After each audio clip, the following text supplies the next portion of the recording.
पोखरण में हुए परमाणु परीक्षण की गूंज सिर्फ भारत तक सीमित नहीं रही, पूरी दुनिया हिल गई। अमेरिका, कनाडा और कई पश्चिमी देशों ने भारत पर तकनीकी और परमाणु प्रतिबंध लगा दिए। विदेशी तकनीक के दरवाजे बंद होने लगे। दुनिया को लगा अब भारत का परमाणु कार्यक्रम रुक जाएगा, लेकिन वे भारत को नहीं जानते थे। मुंबई के ट्रॉम्बे रिसर्च सेंटर में रात के 2 बजे हैं। लैब की लाइटें अभी भी जल रही हैं। होमी सेथना, राजा रामन्ना और उनकी टीम लगातार काम कर रही है।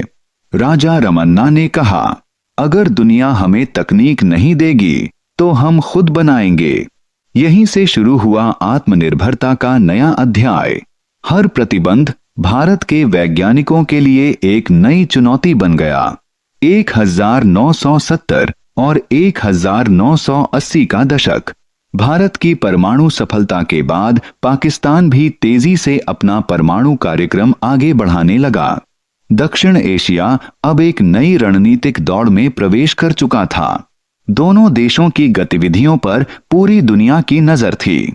भारत को समझ आ गया था कि भविष्य की सुरक्षा केवल सैनिकों के साहस से नहीं, बल्कि तकनीकी शक्ति से भी तय होगी।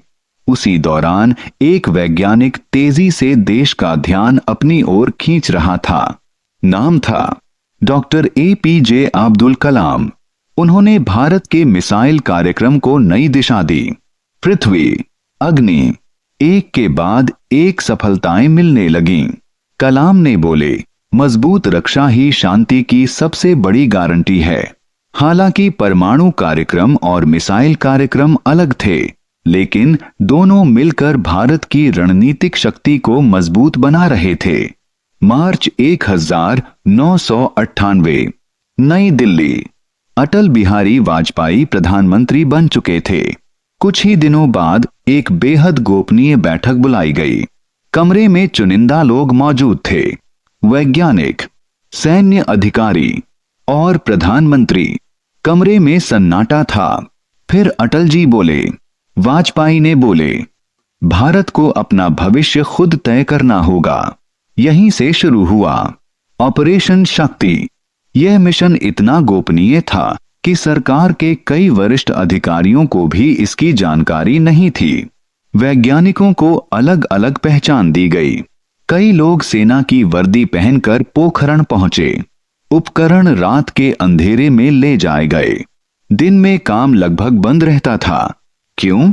क्योंकि आसमान में अमेरिकी निगरानी उपग्रह लगातार नजर रख रहे थे।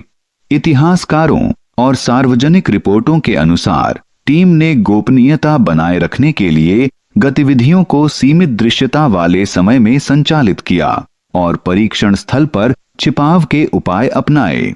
11 मई 1998। पोखरण। रेगिस्तान शांत है, लेकिन जमीन के नीचे इतिहास तैयार खड़ा है। काउंटडाउन शुरू होता है।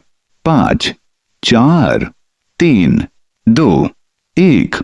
अचानक एक विशाल झटका। धरती कांप उठती है। रेत का बादल आसमान की ओर उठता है।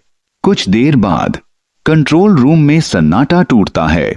Scientist, sir, mission successful.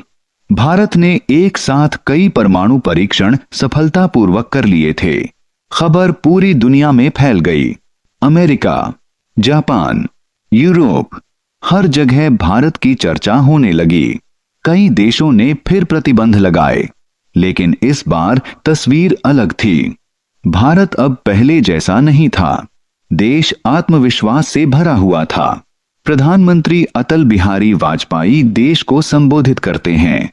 उसने कहा, भारत अब एक जिम्मेदार परमाणु शक्ति है। हमारी ताकत शांति और सुरक्षा के लिए।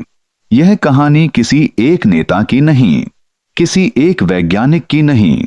यह कहानी है जवाहरलाल नेहरू के विजन की, होमी भाभा के सपनों की, इंदिरा गांधी के साहस की, होमी सेथना और राजा रामन्ना की मेहनत की, अब्दुल कलाम के संकल्प की और अटल बिहारी वाजपेयी के निर्णायक नेतृत्व की।